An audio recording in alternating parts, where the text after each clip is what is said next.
마태복음 21장 18절에서 22절입니다. 마태복음 21장 18절에서 22절.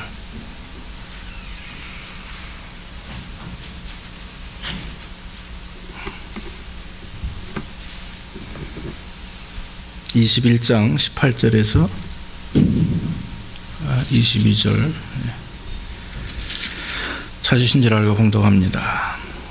이른 아침에 성으로 들어오실 때 시장하신지라 길가에서 한 무화과 나무를 보시고 그리로 가사 잎사귀밖에 아무것도 얻지 못하시고 나무에게 이르시되 이제부터 영원토록 내게 열매가 맺지 못하리라 하시니 무화과 나무가 곧 마른지라.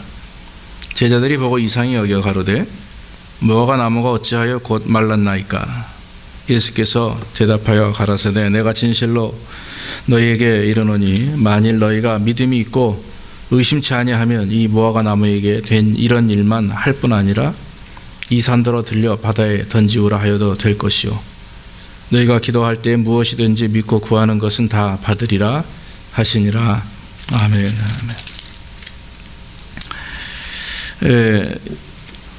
이제 연말이 다가오면서 우리가 하나님 앞에 1년 동안 인도하신 은혜를 생각하며 감사하고 또 기뻐하고 또 우리가 감사를 표현하고 하는 것이 중요합니다. 그러나 한편으로 우리 자신을 돌아보면서 내가 한 해 동안에 하나님 앞에 어떤 열매를 맺었는가, 어떤 신앙의 열매를 맺었는가 하는 것도 더 중요하다고 저는 믿습니다. 만약에 오늘 예수님께서 무화과 나무 앞에 가셔서 열매를 얻고자 가셨는데 얻지 못했죠. 잎만 무성하고 그 안에는 아무런 열매가 없었습니다. 그래서 예수님께서는 책망하십니다. 앞으로 계속 열매를 맺지 못할 것이다. 만약에 주님께서 이 시간 여러분들에게 한 사람 한 사람 부르셔서 너에게 어떤 열매가 있느냐 물어보시면 과연 우리가 어떻게 대답할 것입니까? 아마 여러분 개인적으로 주님 앞에 한번 자기 자신을 주님 앞에서 하는 것처럼 질문해 보시기 바랍니다. 과연 우리는 나 개인은 하나님께 어떤 열매를 맺었는가?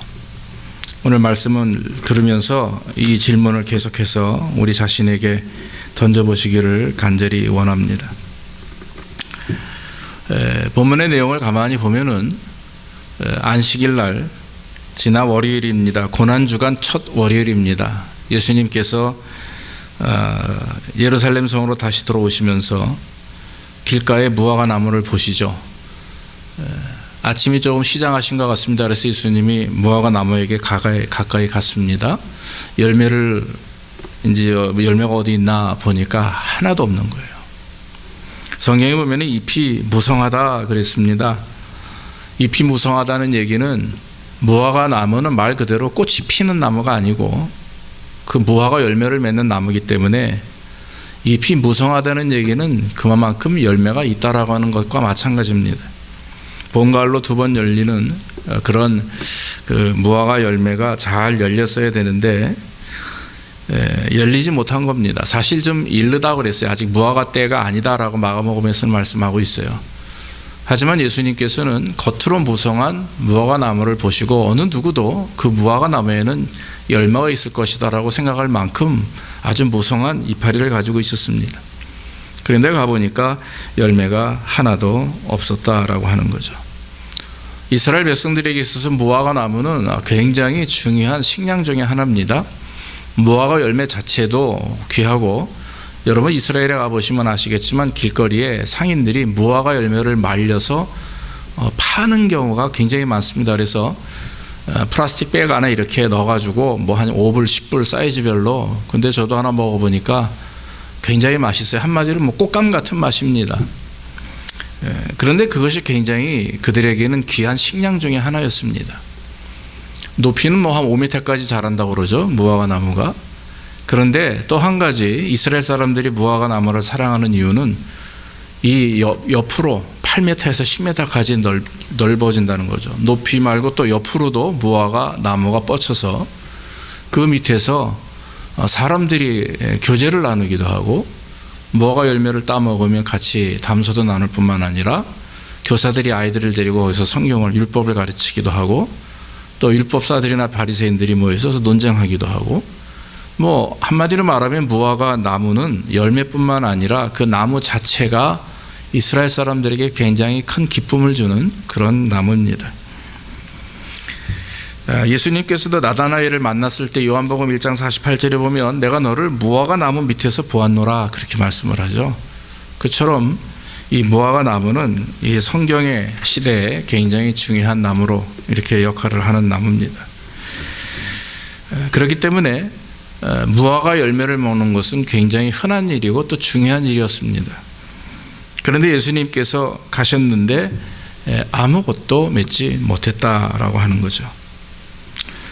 20세기 최고 철학자 러셀이라고 하는 사람이 자기가 하나님을 믿지 않는 이유를 바로 이것을 가지고 얘기했답니다. 어찌 하나님이 열매 맺지 못했다고 나무를 죽게 하느냐. 그런 하나님이면 내가 믿지 않겠다. 그런 얘기를 한 적이 있다고 그래요. 잘못 이해한 것이죠. 오늘 말씀을 통해서 보면 여러분들 무화과 나무가 단지 열매를 맺지 못함 그것 때문에 나무를 저주했다는 것이 아닙니다. 오늘 성경을 가만히 보면 그 이유가 무엇인지 우리는 이 말씀 가운데 찾게 됩니다. 그러면 먼저 주님께서 우리에게 물어보실 때 내가 정말 열매가 있는가 없는가. 여러분들 열매가 있다면 얼마나 감사한 일입니까? 당연히 있어야 되는 겁니다. 그런데 내가 돌이켜보니까 특별히 하나님 앞에 이렇게 보일 만한 열매가 없다 싶으면 우리 자신을 한번 돌아봐야 됩니다. 왜냐하면 무용지물은 책망받게 됩니다. 무용지물이 뭡니까? 분명히 하나님은 사람이 어떤 물건을 만들거나 하나님이 우리를 창조하실 때에는 창조의 목적이 있어요. 그렇죠? 이 마이크를 만들면 만든 이유가 있습니다. 목적이 있죠. 이런데 강단이나 뭐 사람들이 들고 또 아니면 이렇게 꽂아놓고 목소리가 확성돼서 사람들에게 들리게끔 하는 게 마이크의 목적이고 스피커의 목적이 다 있죠. 이걸 구실을 못한다면 버려야죠. 그렇잖아요. 쓸 수가 없지 않습니까? 컵도 마찬가지고 깨지면 버려야 됩니다. 하물며 하나님이 우리를 만드실 때는 각 사람에게 하나님의 뜻을 가지고 만드세요. 대충 만들어 놓는 경우는 하나는 없습니다. 미리 예정하시고 예지하셔서 먼저 우리를 만드신단 말이에요. 저는 저대로 여러분들이 여러분대로. 그러면 거기에 따르는 목적이 있습니다. 어떤 사람들은 과연 하나님이 나를 만드신 목적이 무엇인가, 내가 커서 무엇이 될 것인가 이렇게 생각하는데 그거는 우리의 생각이고요. 하나님의 생각은 뭡니까? 하나님의 목적은 뭡니까? 우리를 통해서 영광 받으시고 기뻐하시길 원하세요. 할렐루야. 그 기뻐하는 것, 영광 받으시길 원하시는 것은 단순합니다. 하나님을 높이면 되는 거죠. 예배자로서 또 기도도 하나님이 영광 받으시는 겁니다. 기도가 내가 원하는 것을 얻는 것으로만 생각하면 그건 큰 오산입니다. 신앙생활 잘못하는 거예요. 기도는 하나님이 기뻐하는 성도의 액션 중에 하나입니다. 그러니까 하나님을 기쁘시게 하기 위해서는 기도하는 것이고, 기도할 때 하나님이 우리의 마음과 생각을 다 아시는 분이 우리가 기도하고 기도하지 않은 것까지도 채우시는 은혜가 있는 거죠. 그래서 여러분, 우리를 창조하신 목적은 우리를 통해서 하나님이 영광을 받으시기 원하시는 것, 우리를 통해서 하나님의 기쁨이 되기 원하시는 것이었습니다. 무화과 나무는 열매를 맺음으로 인해서 그 무화과를 먹는 이스라엘 백성들이나 오늘 예수님도 기뻐하시는 거예요. 배고픔을 채우고 줄인 배를 채우기도 하고, 또 얘기하는 가운데 우리가 뭐 다과를 먹듯이 그 무화과 열매를 먹으면서 기쁜 그런 담소를 나누는 어떤 하나의 도구가 되는 거죠. 기쁨의 도구가 되는 겁니다. 그런데 그거를 이루지 못했다는 것은 그 무화과 나무가 목적을 달성하지 못했다 해도 과언이 아닐 것입니다. 사실 여러분, 우리가 조금 전에 말씀드렸다시피 무화과 나무를 책망하신 것이 뭐 예수님이 성격이 잘못돼서 분노해가지고 뭐 아니면 배가 고픈데 짜증이 나셔가지고 뭐 이렇게 하신 게 아닙니다. 그것은 여러분 사실 상징적인 의미예요. 열매 맺힌 무화과 나무가 책망받고 죽게 된 것은 그 나무의 탓이죠. 그러나 주님께서 여기서 하시는 이유는 바로 이스라엘을 향해서 하시는 말씀입니다. 제자들이 보는 앞에서 무화과 나무를 저주함으로 죽게 되었어요. 이스라엘 그 당시 사람들의 모습을 그대로 반영하는 거죠. 겉은 무성합니다. 옛날부터 내려왔던 구전으로 내려왔던 율법을 따르고 800개가 넘는 율법을 지키기 위해서 갖은 고통과 고생을 하면서도 겉으로는 안 그런 척 외형적인 그런 신앙의 전통을 또 형식을 휘어가면 그런 신앙의 모습으로 사람들에게 보이기 위한 예배죠. 헌금도 마찬가지고요. 또 헌신도 마찬가지고. 이스라엘 백성들이 하나님을 믿고 의지하는 하나님의 백성임에도 불구하고 마음속에는 전혀 단 1도 하나님의 말씀에 순종하는 부분이 없어요. 그저 율법을 지키면 하나님의 말씀에 순종한다. 율법을 잘 지켜야 구원받는다라고 알고 있는 그런 형식주의적인 바리새적인 그런 모습이 예수님의 마음을 슬프게 했어요. 예수님이 오셨음에도 불구하고 요한복음 1장에 보면 빛이 땅에 왔으나 어둠이 깨닫지 못했어요. 예수가 누구신지 알지 못했고 오히려 예수님을 반역자로 십자가에 못 박아 죽게 합니다. 이것이 이스라엘 사람들의 어리석음, 즉 죄의 가장 잔혹한 모습입니다. 사랑하는 성도 여러분, 이스라엘 사람들이 하나님께서 그들을 구원하셨고 수천 년의 시간 동안에 그들과 함께 하신 것을 만약에 그들의 마음 중심에 깨달았다면 그 수많은 선지자들과 백성들과 하나님의 종들을 통해서 들었던 말씀들을 깨닫고 믿음으로 하나님께 영광 돌리며 살았다면 글쎄요, 세상이 어떻게 변했을까요? 그러나 여러분, 예수님이 이 땅에 오신 것은 이스라엘뿐만 아니라 우리 모든 인류의 죄를 위해서 이 땅에 오신 줄로 믿습니다. 그래서 주님께서 이 땅에 오셔서 저와 여러분들을 위해서 십자가 못 박아 죽으시고 3일 만에 부활하셔서 예수를 믿는 모든 성도들 저 하늘나라의 백성으로 거듭난 하나님의 백성으로 세우게 하기 위해서 그렇게 역사하신 줄로 믿습니다. 예수님도 이 땅에 오신 목적을 이루셨어요. 이루시는 것은 십자가에 죽으시고 고통받으시며 3일 동안 음부초에 거하시면서 우리의 모든 죄를 구원하셨죠. 그래서 사망과 권세 모든 것을 다 우리를 대신해서 지시고 또 이기신 분이에요.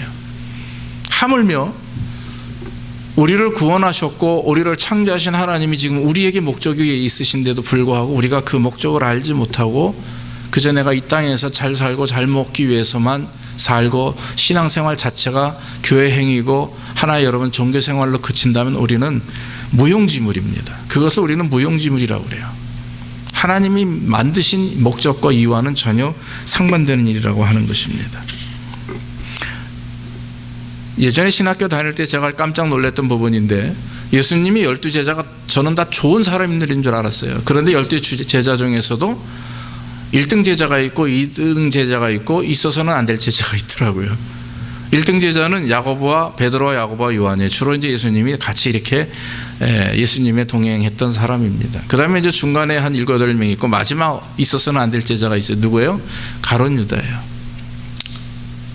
그걸 보면서 하나님이 필요로 하는 사람이 있고 대충 하나님 따르는 사람이 있고 있어서는 안 될 사람이 있나 보다, 그런 생각을 한 적이 있습니다.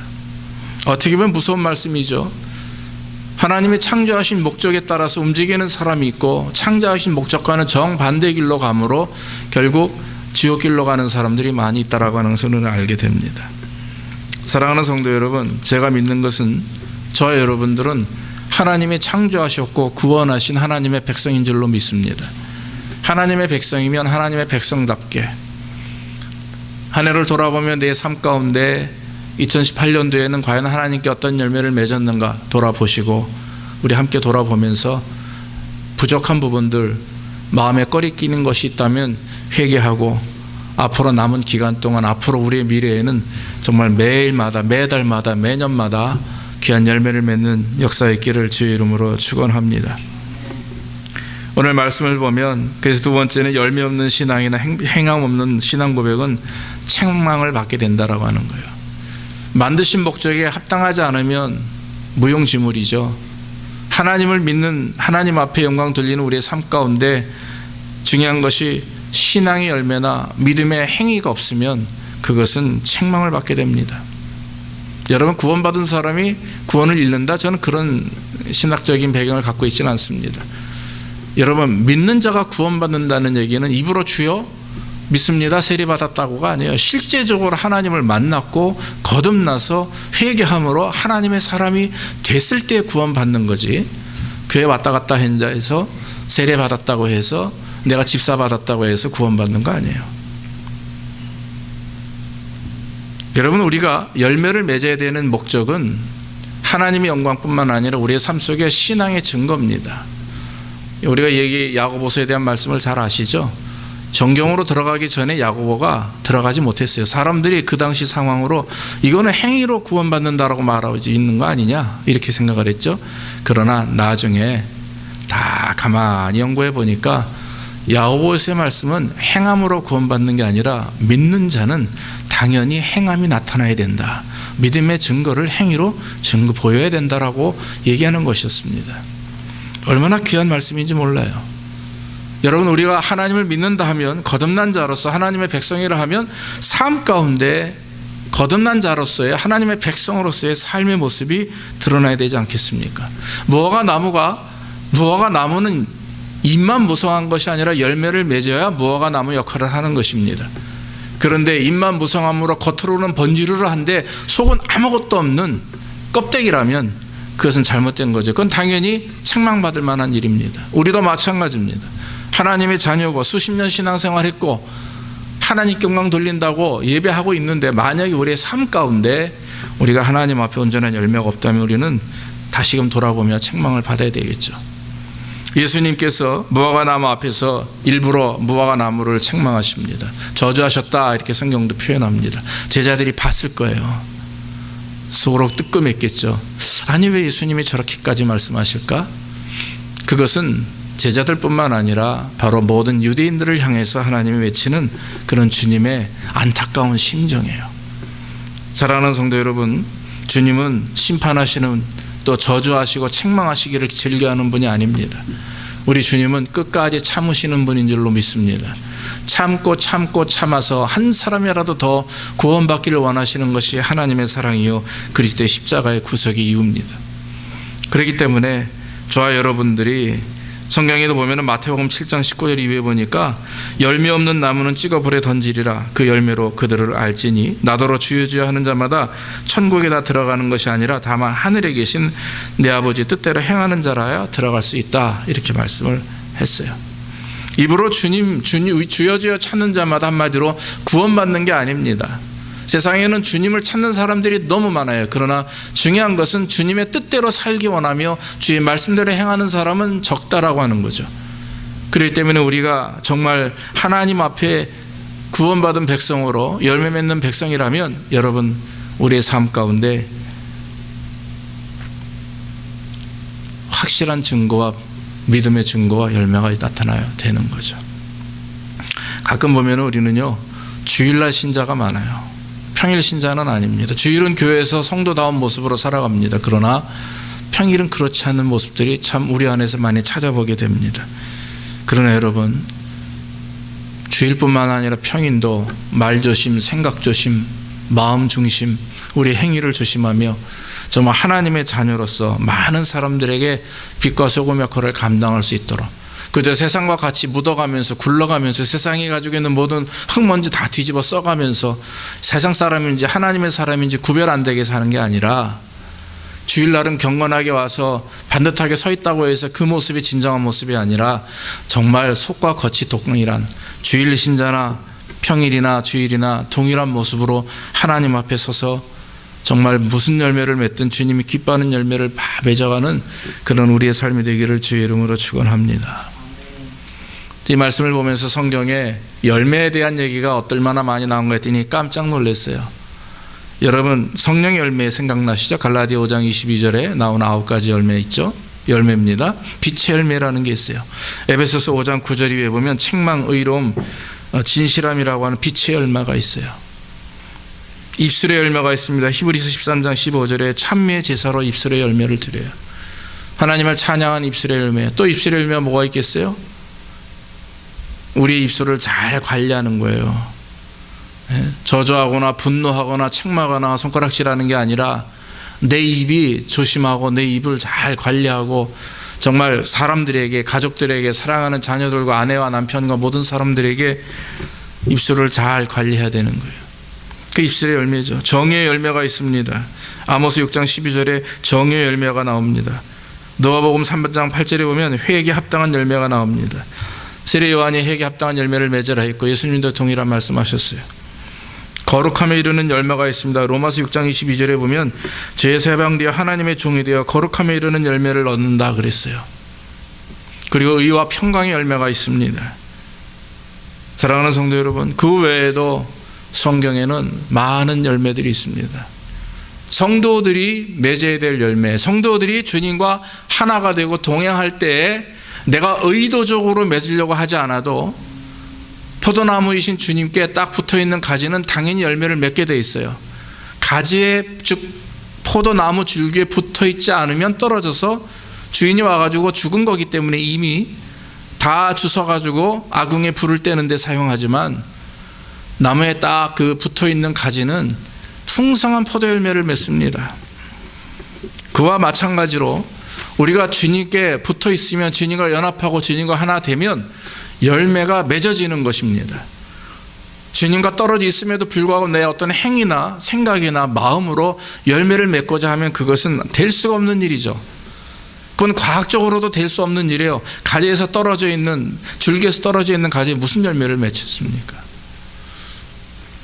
사랑하는 성도 여러분, 저와 여러분들이 주님 안에 있을 때 하나가 될 때 우리는 온전한 열매를 맺기에 오늘 말씀대로 정말 저와 여러분들이 하나님 앞에 영광 돌리고 무엇보다도 내 삶 가운데 주님과 동행하며 주님과 하나 되는 삶이 얼마나 되어가고 있는가 우리는 돌아보시기를 주의 이름으로 축원합니다. 십계명을 하나님이 주셨죠. 그러나 예수님은 그것을 간단하게 두 가지로 요약하셨습니다. 첫째는 하나님을 몸과 마음과 뜻과 정성을 다해 사랑하는 것이고, 둘째는 내 이웃을 내 몸과 같이 사랑하는 것이라.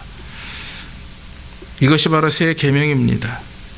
이것이 바로 가장 계명 중에 큰 계명이라고 했습니다. 이 말씀은 무엇을 의미합니까? 하나님의 백성으로 산다면 하나님을 사랑하는 것과 이웃을 사랑하는 것은 당연지사한 일이죠. 우리가 하나님의 믿음의 자녀인데 왜 하나님을 사랑하지 못합니까? 왜 하나님의 말씀에 순종하지 못하고 하나님의 말씀하신 것을 의심하고 자꾸 계산기로 두들겨 봅니까? 또 내 이웃을 사랑해야 됨에도 불구하고 심지어는 가족 사랑하기도 어렵고, 원수요? 천만의 말씀, 원수를 어떻게 사랑합니까? 내 주변의 사람을 사랑하지 못하는데. 그러면 우리는 무용지물인 것입니다. 진정으로 열매를 맺는 성도라면 모든 사람들이, 심지어는 나에게 칼을 들이대는 원수까지도 사랑하는 수 있는, 그래서 주님은 사람을 미워하진 않으세요. 죄를 미워하실 뿐이지 절대로 사람을 미워하지 않습니다. 그러니까 그 사랑이 우리 안에 있으면 우리도 사람을 미워해서는 안 돼요. 그의 죄를 미워할 뿐이죠. 여러분, 우리가 사람을 미워하지 아니하고 죄만 미워한다면 우리에게는 다툼이라는 게 없습니다. 우리는 늘 하나님 안에서 하나가 되고 교회 안에서 하나님 영광을 돌리는 삶을 살 수가 있겠죠. 입으로만 주님을 찾고 교회에서는 성도 역할을 하지만 밖에 나가서 하지 못하는 목회자도 마찬가지고요, 교인들, 성도들도 마찬가지입니다. 그러면 하나님이 기뻐하지 않으리라 믿습니다. 이사야서 1장 15절로 17절에 보니까 너희의 무수한 재물이 내게 무엇이 유익하뇨? 나는 수양의 번제와 살찐 짐승의 기름에 배불렀고 너는 숫송아지나 어린 양이나 수염소의 피를 기뻐하지 아니하리라 그랬어요. 그래서 많은 제사와 엄청나게 풍성한 모든 것들보다 말씀에 순종해라. 하나님의 말씀을 듣고 하나님의 말씀을 좀 들어라. 그래야 내가 기뻐한다. 할렐루야. 이것이 바로 우리 주님의 말씀인 줄로 믿습니다. 이제 우리가 여러분 겉만 무성한 신앙생활이 아니라, 겉만 번지르르한 신앙생활이 아니라 우리의 삶 속에, 우리의 생각과 우리의 비전과 우리의 목적 속에 중심이 하나님이 되기를 주의 이름으로 축원합니다. 2018년도에 이렇게 살아왔으면 2019년도에는 정말 이제는 하나님 중심으로, 자녀 중심보다, 남편 아내 내 사업 중심보다, 건강 중심보다 하나님 중심으로 살면 하나님이 이 모든 것을 너에게 더해 주시리라. 할렐루야. 이것이 바로 하나님의 말씀인 줄로 믿습니다. 마지막으로 예수님께서 하신 말씀이 뭡니까? 믿음을 가지고 기도하라. 그러면 무엇이든지 다 얻는다, 이런 말씀이에요. 제가 너무 책망하신 거, 제 책망의 말씀을 드렸지만 사실 그건 제 생각이 아닙니다. 믿습니까?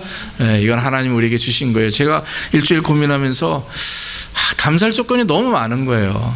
감사할 조건이 너무 많은데 갑자기 돌아보니까 이거 너무나 하나님 앞에 부족한 것도 많은 거예요. 내 자신이, 또 우리 교회가, 우리 성도들이 얼마나 많은 열매를 맺었을까 고민하게 되었습니다. 그런데 하나님 우리에게 기쁨의 말씀을 주십니다. 뭡니까? 낙심하지 말고 낭망하지 말고 근심하거나 너무 이렇게 비하시키지 말고 뭡니까? 믿음을 가지고 기도하라 이거예요. 기도하면 하나님이 응답해 주신다. 제자들의 질문에 제자들이 왜 이렇게 말랐냐 물어봤겠죠. 그때 예수님이 갑자기 다른 말씀을 합니다. 믿음의 기도를 하면 무엇이든지 구하고 간구할 때 얻는다 말씀하십니다. 왜냐하면 믿음의 기도를 통해서 우리가 하나님으로부터 열매를 맺기 때문에 그래요. 주님과 동행하면, 주님과 연합되어 있을 때 우리는 무슨 일을 경험하게 되냐면요, 하나님의 뜻을 알게 돼요. 어떻게? 자연스럽게. 따라합시다. 자연스럽게 알게 돼요. 하나님과 내가 하나인데 왜 모르겠어요? 여러분, 아이하고 아빠하고 엄마하고 우리 집사님들 자녀들이 있잖아요. 아이들하고 계속 대화하다 보면 애들의 마음을 알아요. 그렇죠? 요즘엔 애들 눈빛만 봐도 알잖아요. 저 녀석이 지금 뭐가 필요한지 벌써 알잖아요. 무슨 말 하고 싶은지. 하나님이 오죽하시겠어요. 우리를 창조하셨는데. 그러니까 내가 하나님과 하나가 되고 연합되어 있으면 고민할 이유가 없을 것 같아요. 하나님이 다 아시잖아요. 그러니까 내 뜻을 하나님이 아신데 이상하게도 나도 하나님의 뜻을 알게 돼요. 뭐를 해야만, 어떻게, 어떤 마음을 먹어야, 어떤 행위를 해야, 어떤 말을 해야, 어떤 삶을 살아야 하나님이 기뻐하신다. 나를 사랑하시는 그 사랑이 표현된다. 어떻게 하면 내가 복을 받는데 이걸 알아요. 그건 하나님 우리에게 주신 지혜죠. 그렇기 때문에 하나님과 동행할 때 그 동행하는 마음을 가지고, 믿음을 가지고 하나님께 기도하는 겁니다. 하나님 아시죠? 내가 이게 필요합니다. 하나님 아시죠? 내 이래야 하나님께 더 기쁨이 됩니다. 그러면 하나님은 두말 않고 응답하시는 거예요. 그런데 하나님의 뜻은 전혀 무관해요. 그러다가 필요할 때 와가지고 하나님 엉엉 울면서 달라고 그러면 하나님이 난처하죠. 이거 줄 수도 없고 안 줄 수도 없고, 줘봤자 이거 분명히 문제인데 안 주면 또 안 준다고 땡깡 필 거 아니에요. 얼마나 골치 아프시겠어요. 그러나 우리가 하나님과 연합하여 하나가 되면 주님께서 말씀하신 것처럼 나는 포도나무요 너희는 가지니, 내가 너희 안에, 너희가 내 안에 있으면 많은 열매를 맺을 것이다. 바로 주님과 연합된 하나가 될 때에 진정한 기도가 나옵니다. 믿습니까? 진정한 응답이 이루어지게 되는 거죠. 하나님 앞에 온전히 기도하게 되면 성경은 두 가지 우리에게 고백합니다. 뭐냐니까? 기도는 능력이라는 것과 기도는 만사를 변화시킨다는 거예요. 믿음으로 기도하는 자에게는 여러분 하나님의 능력이 임하게 될 줄로 믿습니다. 하나님의 능력이 임하면 못할 일이 없어요. 내게 능력 주시는 자 안에서 내가 모든 것을 할 수 있느니라, 이 고백이 나오게 될 수밖에 없어요. 그래서 여러분, 혹시 삶 가운데 문제가 있다면 여러분 고민하지 마시고 먼저 주님께 아뢰십시오. 주님이 나 아시는 줄로 믿습니다. 아시고 그것을 그저 말씀드리는 거예요. 하나님 아시죠? 나 괴로워요. 이거 빨리 해결해 주세요. 그럼 하나님이 우리의 시간보단 사실 하나님의 시간에 맞춰서 응답하십니다. 그래서 하나님이 그때 정확하게 우리가 가장 귀하고 아름답게 변화될 그 순간에 하나님 응답하셔서 우리에게 복을 주시죠. 그러므로 기도는 만사를 변화시키는 일입니다. 기도하면 변화되고, 기도하면 여러분 열매 맺습니다. 하나가 될 때 하나님의 영광이 드러나는 것이고 하나님을 기쁘시게 하는 것입니다. 그러므로 믿음의 기도를 통해서 우리는 열매를 맺게 되는 것이고, 믿음의 기도를 통해서 우리는 책망도 이겨낼 수가 있는 거예요. 오늘 말씀을 맺습니다. 과연 여러분, 저와 여러분들은 어떤 열매를 지금 맺고 있습니까? 한번 우리 자신을 통해서 봅시다. 내가 성령의 9가지 열매를 다 맺었는가? 성령의 열매는 A fruit of Spirit인가요? 예.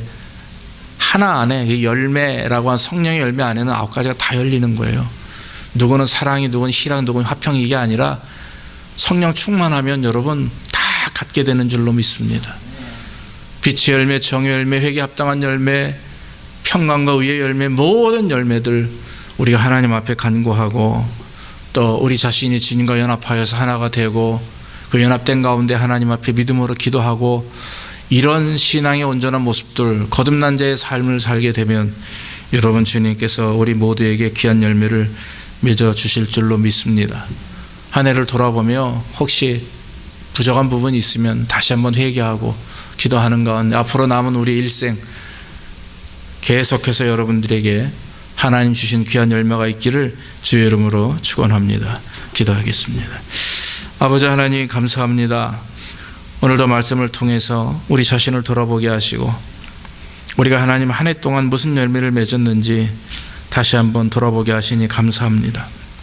주님 앞에 자신 있게 드릴 수 있는 부분도 있지만 그러나 부족한 부분도 많이 있음을 고백하며 하나님 열매 맺지 못한 것들이 있으면 용서해 주시고 우리가 회개하오니 앞으로 우리의 삶 가운데 내년도 앞으로 또 후년 그 이후에도 우리 가운데 하나님 역사하셔서 우리가 주님과 같이 동행하며 포도나무와 가지로 하나님과 주님과 하나가 되어서 아름다운 신앙의 열매를 참으로 무성하게 맺어갈 수 있는 우리의 삶이 될 수 있도록 복을 내려 주시옵소서.